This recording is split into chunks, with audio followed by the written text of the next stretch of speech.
Avis vascular centre మన దేశంలోనే the best varicose vein hospital. నమస్తే రమగారు. నమస్తే జయ. రమగారు, మనం ఒక వీడియోలో సప్త చిరంజీవులు అంటే ఎవరు, వాళ్ళ యొక్క విశిష్టత మాట్లాడుకున్నాం. ఆ రోజు అనుకున్నాం మనం ఒక్కొక్కరి గురించి చెప్పుకుందాం అనేసి. సో సప్త చిరంజీవులో మొట్టమొదటి చిరంజీవి ఎవరు, ఆయన ఇంకా జీవించే ఉన్నారని అనుకుంటున్నాం కాబట్టి ఆయన చరిత్ర ఒక్కసారి. మొట్టమొదటి వాడు అశ్వత్థామ. అశ్వత్థామ. అయితే సప్త చిరంజీవుల్లో మిగిలిన వాళ్ళందరూ అద్భుతమైన చరిత్ర కలిగిన వాళ్ళు. ఈయన కొంత భగవంతుని శాపానికి గురైన వాడు అశ్వత్థామ. అద్భుతమైన పుట్టుక కలిగిన వాడే కానీ జీవితం అంతా అద్భుతాలే ఉన్నాయి ఆయనకి. చివర ఆయన చేసినటువంటి మరి తొందరపాటు పని అనొచ్చా, లేకపోతే ఇక ఒక కుమారుడిగా అతను చేయదగిన పనిని చేసుంటాడు బహుశా. దానివల్ల కొంత శాపాన్ని అనుభవిస్తాడు, ఆయన అనుభవించుతున్నాడు. దైవ నిర్ణయమే, అది తప్పేదేం లేదు కదా. ద్రోణాచార్యుని కుమారుడు అశ్వత్థామ. ఈ ద్రోణుడు ఎవరు? ద్రోణుడికి కూడా చాలా పూర్వకథ ఉంది. ద్రోణుడి చరిత్ర మనం ఇంకోసారి చెప్పుకుందాం, అశ్వత్థామ గురించే చెప్తాం. రైట్. అయితే ఈ ద్రోణాచార్యుడికి కృపి అనే ఆవిడతోటి వివాహం అయింది. వీళ్ళు కృపాచార్యుడు కృపి అని అన్నా చెల్లి కవల పిల్లలు వాళ్ళు. ఆ కవల పిల్లల్లో ఒకరైనటువంటి కృపిని ఆయన పెళ్లి చేసుకున్నారు ద్రోణాచార్యుడు. అయితే ఈయన మొదట ఆయన విద్యాభ్యాసం చేసే కాలంలో ద్రుపదుడు, ఎవరు ద్రౌపది తండ్రి ద్రుపద మహారాజు, ఆయనకి సహాధ్యాయిగా ఉన్నాడు ద్రోణుడు. వాళ్ళిద్దరు కలిసి చదువుకున్నారు. ద్రోణుడు ఒక బ్రాహ్మణ మునికుమారుడు, ద్రుపదుడేమో రాజకుమారుడు. వీళ్ళు కలిసి చదువుకున్నప్పుడు నేను రాజయ్యాక నీకే కావాలంటే అది చేస్తానని ఇలా కొంచెం ఎక్కువ స్నేహంగా ఉండేవాళ్ళు. తర్వాత ఎవరిదైనా విద్యాభ్యాసం అయిపోయాక ద్రోణాచార్యుడు ఆయన పరిస్థితిని వెతుకుంటూ ఆయన అవతలకి వెళ్ళిపోయాడు. ద్రుపదుడు రాజు అయ్యాడు. ఈ ద్రోణుడికి కృపితో వివాహం అయింది. చాలా కాలం సంతానం కలగల.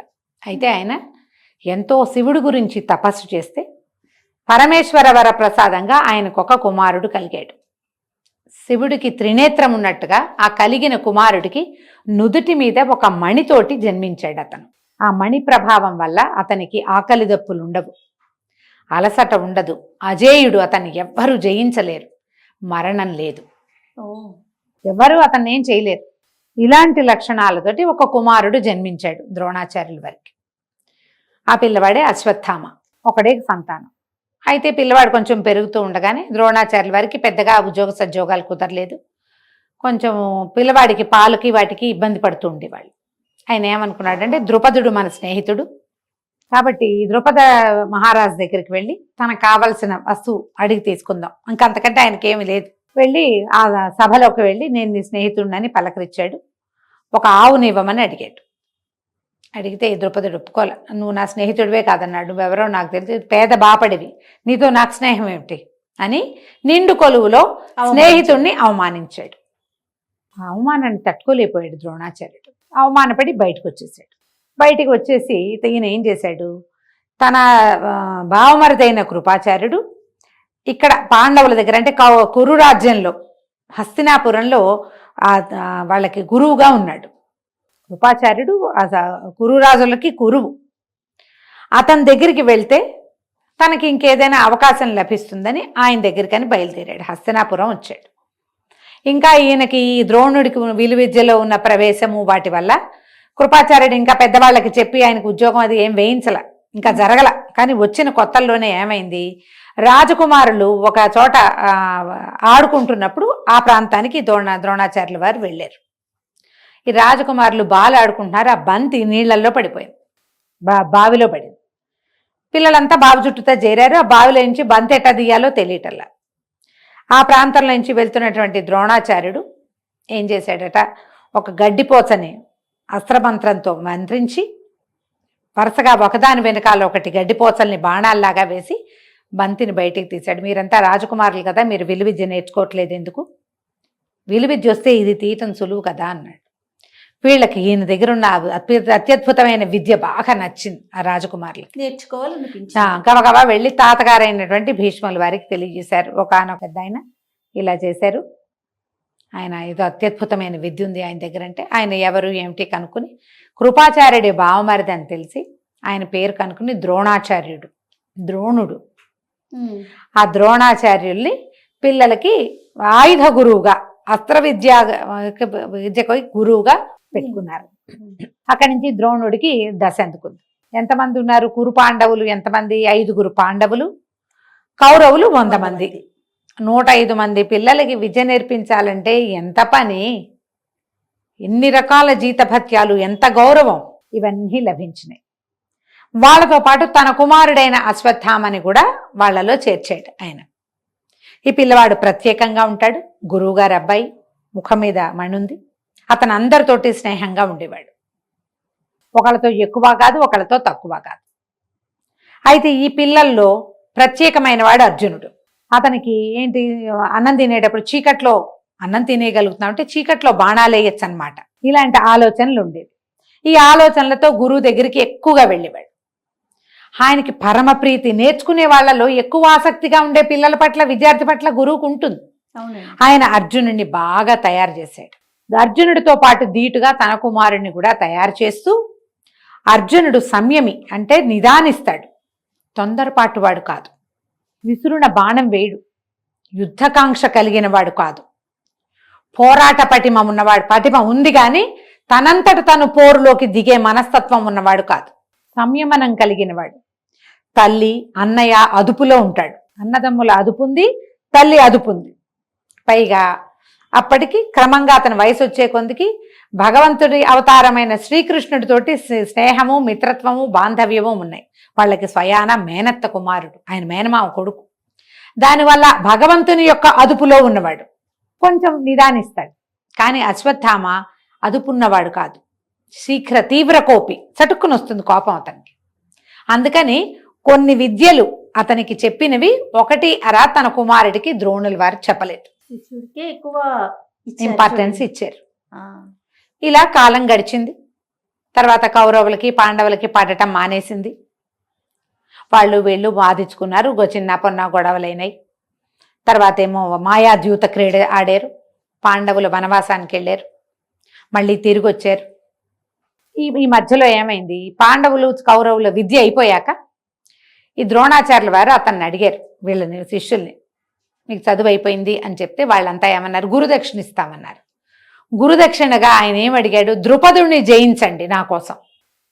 అతని నుంచి అవమానపడ్డాను కాబట్టి ద్రుపదుడిని జయించమంటే ఈ మొత్తం 105 మంది వెళ్ళారు. కౌరవుల్ని అతను తిరగొట్టేసేట ద్రౌపదుడు. కానీ పాండవులు 5 ద్రౌపదుడిని పట్టేశారు. వాళ్ళు గట్టివాళ్ళు కదా. ఎంత వీళ్ళు కొట్టుకున్నా మళ్ళీ గురువు గారు చెప్పగానే అందరూ కలిసి వెళ్ళారు.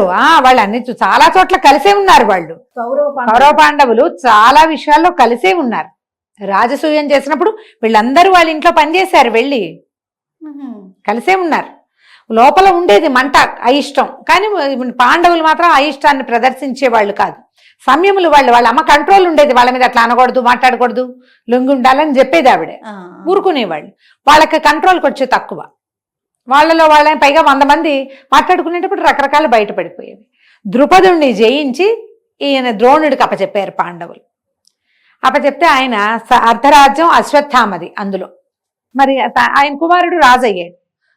సగం రాజ్యానికి తను రాజుగా అయ్యాడు. మిగిలిన రాజ్యాన్ని వదిలిపెట్టేశాడు. నేను ద్రుపదుడి రాజ్యం ద్రుపదుడికి ఇచ్చేశాడు.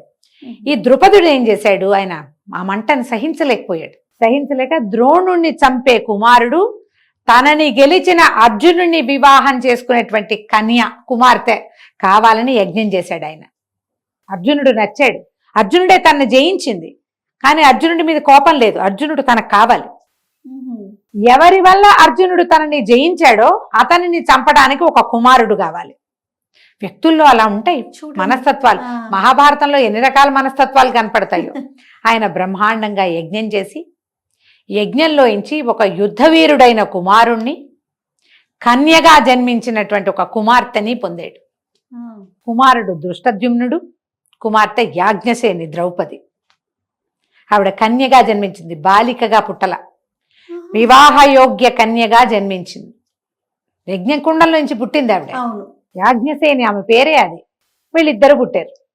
వీళ్ళని అద్భుతంగా ఉంచుకున్నాడు. ఆయనకి ఇంకా సంతానం ఉన్నారు, ద్రుపదులు బోళ్ళంత మంది ఉన్నారు, సంతానం ఉన్నారు, తమ్ముళ్ళు ఉన్నారు. కానీ ఈ ప్రత్యేకమైన క్రియల కోసం ఈ ఇద్దరిని పుట్టించాడు ఆయన. తర్వాత కాలంలో ద్రౌపది వీళ్ళకి భార్యే అయ్యింది. ఇలా కథ నడిచింది. ఈ రాజసూయం చేశారు, వాళ్ళ మీద వీళ్ళకు కోపం వచ్చింది, మాయాదూతం ఆడారు, వాళ్ళు అడవికి వెళ్ళారు, మళ్ళీ తిరిగి వచ్చారు. ఈ జీవితంలో వాళ్ళని పూర్తిగా ఓడించి అన్ని శపథాలు చేశారు. గందరగోళంగా చాలా కథ నడిచింది. యుద్ధం అనివార్యం అయ్యింది. ఈ మొత్తం కథలో ద్రోణాచార్యుడు కానీ అశ్వత్థామ కానీ సామ్రాజ్యాన్ని విడలేదు.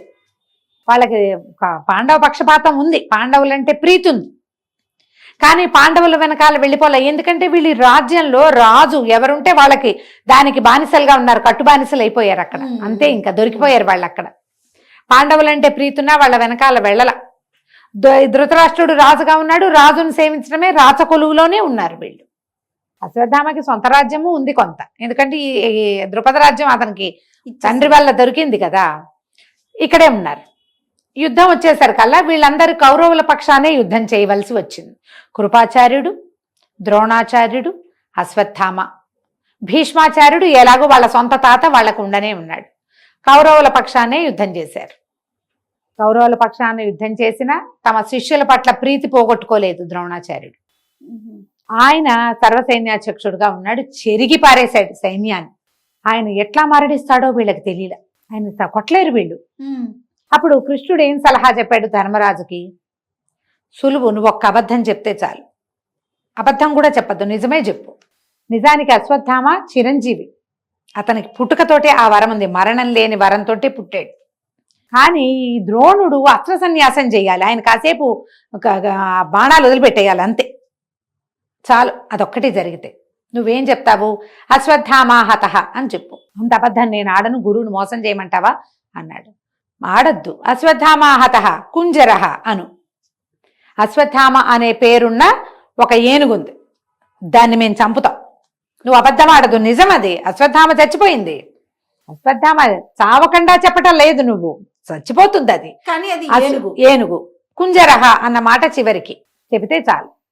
ధర్మరాజును ఒప్పించాడు కృష్ణుడు. ఇది చెబితే గాని ఆయన లొంగడు, ఆయన పడితే గాని ఈ యుద్ధం ఆగదు. అతన్ని చంపలేడు ఇంకో రకంగా, అర్జునుడి వల్ల కాదు గురువుని చంపటం. మరి యుద్ధం తెవలాలిగా.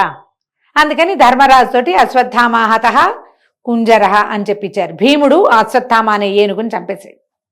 చంపిన మరుక్షణం ధర్మరాజు కేకబెట్టాడు, అశ్వత్థామాహత కుంజరహ అన్నాడు.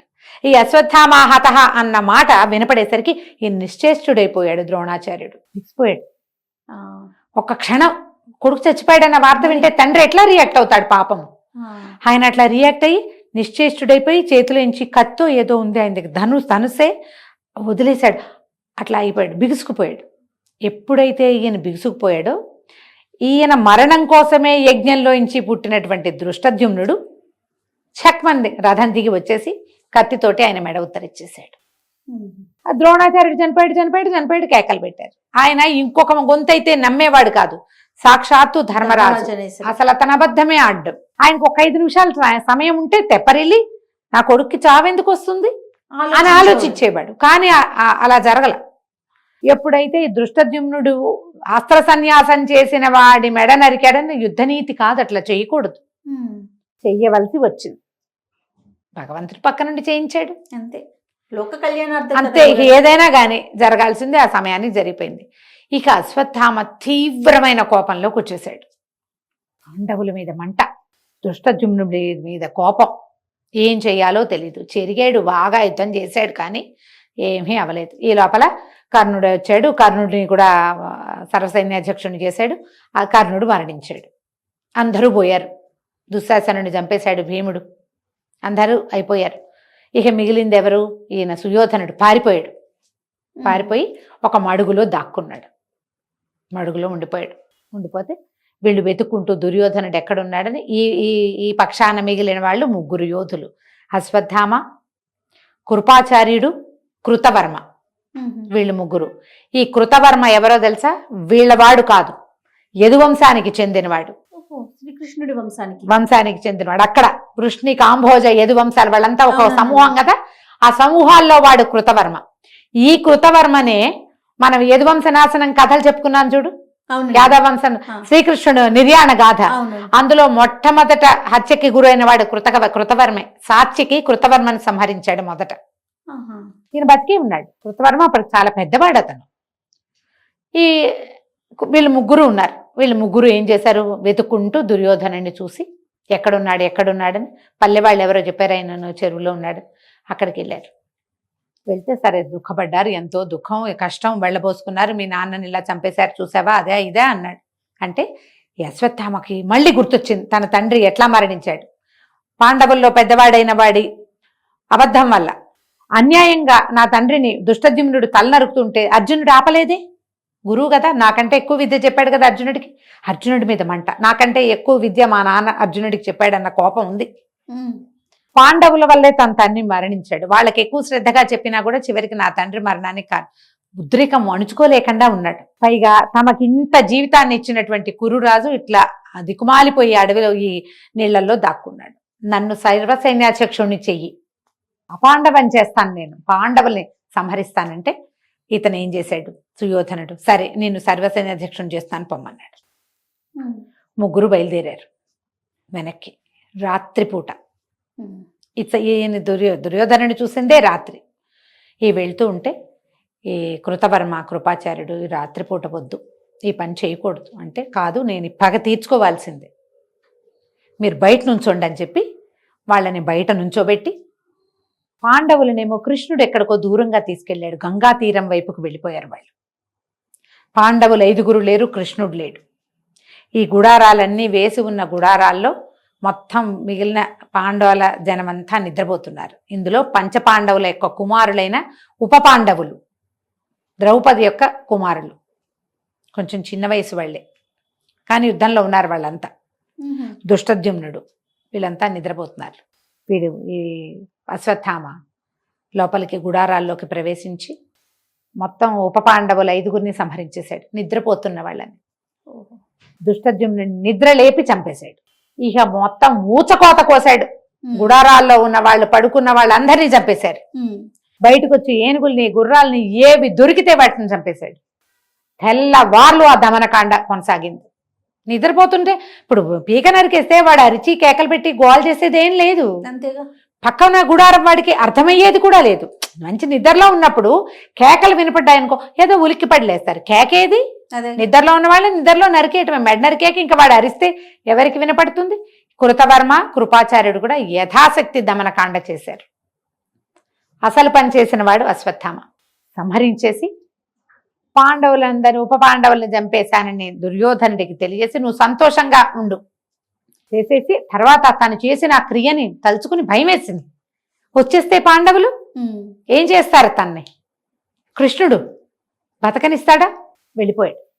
ఇక యుద్ధాన్ని వదిలేశాడు. ఇక ఈ కురుక్షేత్రం లేదు, ఏం లేదు, నడుచుకుంటూ వెళ్ళిపోయాడు. తెల్లవారింది, పాండవులు వచ్చారు. చూస్తే ఏముంది? ఏమీ లేదు. పిల్లలు చచ్చిపోయి ఉన్నారు, ఉప పాండవులు చనిపోయి ఉన్నారు, దుష్టద్యుమ్నుడు చనిపోయాడు. మొత్తం పీనిగల కుప్ప అదంతా. గుడారాలన్నిట్లలోనూ శవాలే, గుర్రాలు ఏనుగులు అన్నీ శవాలే. రాత్రి అక్కడ రక్తపిశాచి నాట్యం చేసినట్టుంది. ఈ పని చేసిన వాడెవడు? అశ్వత్థామ తెలిసిపోయింది. ఇక అశ్వత్థామని వెతుక్కుంటూ బయలుదేరారు రథాల మీద. అశ్వత్థామ ఎటు వెళ్ళాడంటే వెళ్ళాడు వ్యాస మహర్షి ఆశ్రమం వైపు.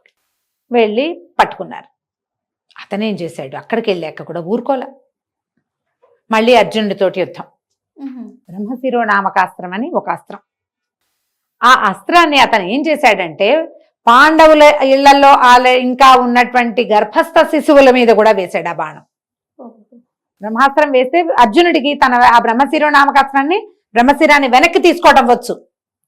ఈయన చెప్పాడు ద్రోణుడు, ఆ ప్రయోగము ఉపసంహారము 2 విద్యలు. ఏదైనా వేయటం ఒకటే కాదు, దాన్ని వెనక్కి తీసుకోవటం 2వ విద్య. అది రావాలి. అశ్వత్థామకి ఉపసంహారం రాదు. ఉపసంహారం రాని దాన్ని అసలు ప్రయోగించకూడదు. వెనక్కి తీసుకోవడం రాని దాన్ని వేయటం ఎందుకు? వేసేది మహాస్త్రాలు ప్రపంచం మీద పడిపోతాయి అవి. ఈ పాండవుల అపాండవ మగుగాక అని వేశాడు. పాండవులు లేకుండా వాళ్ళ వంశాల మీదకి వేసేసాడు. వీళ్ళని ఏం చేయలేడు. గర్భస్థ శిశువులు, పిండ దశలో ఉన్నటువంటి చాలా మంది ఆడవాళ్ళు ఉన్నారు, వీళ్ళకి అన్ని పోయినాయి. చివరికి కనడానికి సిద్ధంగా ఉన్న ఉత్తరా గర్భంలోకి కూడా వెళ్ళిపోయింది. అది అమ్మాయి నిండు నెలలతోటి ఉంది, అభిమన్యుడి భార్య. దేవతలు కూడా దిగొచ్చారు. వ్యాస మహర్షి వచ్చి ఆపాడు వీళ్ళని. ఆ అస్త్రం నేను వెనక్కి తీసుకోలేను అనేసాడు అశ్వత్థామ. అర్జునుడు తీసుకోగలడు, ఇతను తీసుకోలేడు. ఆ అస్త్రం రాదు అతనికి. అప్పుడు కృష్ణుడు ఉపసంహారం అర్జునుడితోటే చేయించాడంటారు. అని పట్టుకున్నారు. పట్టుకుని పెడరెక్కలు విరిచిగట్టి తీసుకొచ్చారు. ద్రౌపది దగ్గర పడేశారు. నీ కొడుకుల్ని చంపిన శిశుహంత వీడు, పిల్లల్ని చంపేశాడు. అది కూడా నిద్రపోతున్న, అసలు నిద్రపోయే వాళ్లే శవంతో సమానం.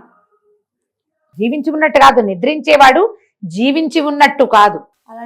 అలాంటి వాళ్ళని రాత్రి తమ సొంత స్థలాలలో నిద్రించేవాళ్ళు, శిశువులు, బాలురు. అతనేమో 100 సంవత్సరాల పైన వయసున్నవాడు, వీళ్ళు 14-13 ఏళ్ల పిల్లలు. శిశువంతా నీ 5 కుమారులే. గర్భశోకం చిన్నదా, 5 కుమారులు. ఆవిడ విపరీతంగా ఏడ్చింది, నా పిల్లలో ఏడ్చింది, ఎంత దుఃఖంలో ఉందో. కానీ ఈ పెడరెక్కలు విడిచికట్టి తీసుకొచ్చిన అశ్వత్థామని చూసేసరికి ఆవిడ మెల్లిగా సర్దుకుంది, లోపల సర్దుకుని, వద్దు సంహరించద్దు, వదిలిపెట్టేయండి, వదిలేసేమని. ఎందుకంటే ద్రోణాచార్యుడు గతించాడు. గురుపత్ని కుమారుడిని చూసి జీవిస్తుంది. కుమారుని కూడా మనం మీరు సంహరించేస్తే ఆమె ఎవరిని చూసి బతుకుతుంది? నాకు సంతానం పోయింది, సంతానం లేరు, భర్తలు ఉన్నారు, జీవితం ఉంది నాకు. ఆమెకేముంది జీవితం? భర్త పోయి కుమారుడు పోతే ఆవిడ ఎట్లా బతుకుతుంది? నేను అనుభవిస్తున్న ఈ దుఃఖం గురుపత్నికి పనికిరాదు. ఆల్రెడీ కౌరవులంతా పోయి ఆవిడ గాంధారి దుఃఖంలోనే ఉంది. వదిలిపెట్టేయమంటే నుదుటన ఉన్న మణి తీయించేశాడు కృష్ణుడు. మణి తీసేసి, ఆ మణి తీసి వదిలేలా, నువ్వు జీవించి ఉన్న నాళ్ళు దుర్వాసనతోటి రక్తమాంసాలు ఓడుతూ శరీరం నిండా వ్రణాలతోటి జీవించి ఉంటావు, నీకు మరణం లేదు, నిన్ను మేము చంపలేము ఎలాగో. కానీ 3000 సంవత్సరాలు నువ్వు ఇలాగే ఒంటి నిండా పుళ్ళు, సరైన వస్త్రం లేకుండా, కేశ సంస్కారం లేకుండా, ఒంటి నిండా వ్రణాలతోటి దుర్వాసన వెలువరుస్తూ నిన్ను చూస్తేనే పాపం, నీలాంటి వాడు కంటపడితే పాపం అని ఇలా శపించి అతన్ని వదిలిపెట్టించాడు. చిరంజీవిగా ఉన్నా కూడా శాపగ్రస్తుడైపోయాడు ఆయన. ఆ మణిని తీసుకున్నారు. ఆ మణిని ధర్మరాజుకు చేయించిన కిరీటంలో పొదిగించారంటారు. ఆయన కిరీటం పెట్టుకున్నాడు కదా, అందులో ఉండిపోయింది అది.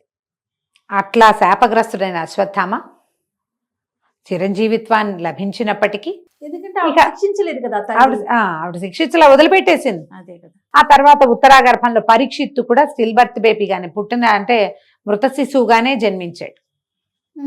జన్మిస్తే కృష్ణుడు చక్రాయుధం అడ్డు వేసి ఆ బ్రహ్మశిరో నామకాస్త్రం ఆ శిశువుకి తగలకుండా ఆపాడని అలాంటి కొన్ని కథలు చెప్తారు.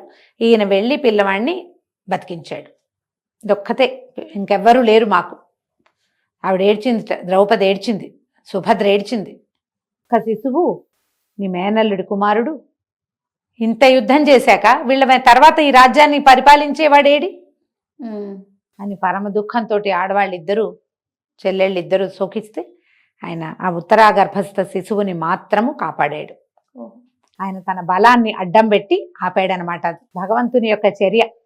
దానివల్ల పరీక్షిత్ మహారాజు జీవించాడు. ఆ పరీక్షిత్తుని అక్కడ తర్వాత 35 సంవత్సరాలు, ఈ యుద్ధం అయిన తర్వాత 35 ఏళ్లకి అతన్ని రాజుని చేసి పాండవులు మహాప్రస్థానానికి వెళ్ళిపోయారు. వీళ్ళందరి కథలు ముగిసినాయి. కానీ వీళ్లతో పాటే చిన్నతనం నుంచి ఉండి యుద్ధంలో అజేయుడుగా నిలబడిన అశ్వత్థామ మాత్రం ఈ ఒక తొందరపాటు, ఆ తండ్రి మరణం వల్ల అతనికి వచ్చిన కష్టము, దుఃఖము, తమని ఇంత వాళ్ళని చేసినటువంటి కురు సామ్రాజ్యానికి పట్టాభిషిక్తుడు కావలసిన సుయోధనుడి యొక్క దుస్థితిని చూసి కదిలిపోయి వీళ్ళ మీద కోపం, ఆయన మీద జాలి. నిజానికి అతని వల్లే ఇదంతా జరిగిందని అనిపించాల ఆ సమయంలో. వాళ్ళకు ఒక 5 ఊళ్ళు ఇస్తే సరిపోయేదిగా. వాళ్ళు మాకు రాజు అక్కర్లేదన్నారు, 5 ఊళ్ళు ఇవ్వు చాలన్నారు. సూది మన మోపినంత స్థలం ఇవ్వనన్నాడు. రాజ్యాల కోసమే. అతని తొందరపాటు, అతని మొండితనం వల్లే ఇదంతా సంప్రాప్తించింది. అతని తండ్రి మరణానికి దుష్టద్యుమ్నుడి కంటే ప్రధానమైన కారణం సుయోధనుడే కారణం. కానీ మూలకందం అతడే. కానీ ఆ సమయానికి అందరినీ పోగొట్టుకుని ఆ నీళ్లలో మడుగులో దాక్కుని ఎవరు లేక అలోలక్షణాన్ని అఘోరిస్తున్న దుర్యోధనుని చూసి ఆయన స్థితి పట్ల జాలి, తండ్రి మరణం పట్ల ఆక్రోశంతో ఈత చేయకూడని పని చేసినందువల్ల ఆయనకి ఇలాంటిది సంప్రాప్తించింది. బ్రాహ్మణుడు తర్వాత తమకి వీళ్ళందరూ ఏమిటి, తన తండ్రి యొక్క శిష్యులు అన్నదమ్ములతో సమానం. హిందీలో గురుభాయ్ అంటారు. గురువు గారి పిల్లలు సోదరతుల్యులు, ఆవిడ తల్లి అన్నదమ్ములు. మరి నువ్వు చేసిన పని ఏంటి? సొంత పిల్లల్ని చంపుకున్నట్టే కదా. అంతేగా. దుర్యోధనుడు చేసింది ఒక పని అయితే ఇతను చేసింది ఈ పని. దీనివల్ల అశ్వత్థామ చిరంజీవిగా ఉన్నప్పటికీ అశ్వత్థామని చూడకూడదన్న ఒక మాట కూడా ఉంటుంది. ఆయన కనుక కనపడితే చెడు వస్తుంది. అదేలేండి. గాలిలో ఒక తెలియని దుర్వాసనలు అవి వస్తాయట. ఆయన అటువైపు వచ్చినప్పుడు కనపడకుండానే ఉండుంటాడు. బహుశా ఆయన భూమి మీద తిరుగుతూనే ఉంటాడు. చాలా బాగుంది రమ్మగారు. అదే మనం మహాభారతం అంతా ముట్టుకున్నాం చూడు. ఎన్ని స్టోరీలు ఉపకథలు ఎన్నో కథలు ఉన్నాయి. అశ్వత్థామ మాట్లాడిన ఘట్టాలు అవి చాలా ఉన్నాయి. కానీ మనం ఏదో బ్రీఫ్ చేసినా ద్రోణాచార్యుడి సంగతి చాలానే చెప్పుకున్నాం. మనం మళ్ళీ ఇంకో కథ మళ్ళీ చెప్పుకుందాం. తప్పకుండా. నమస్తే. నమస్తే జయ.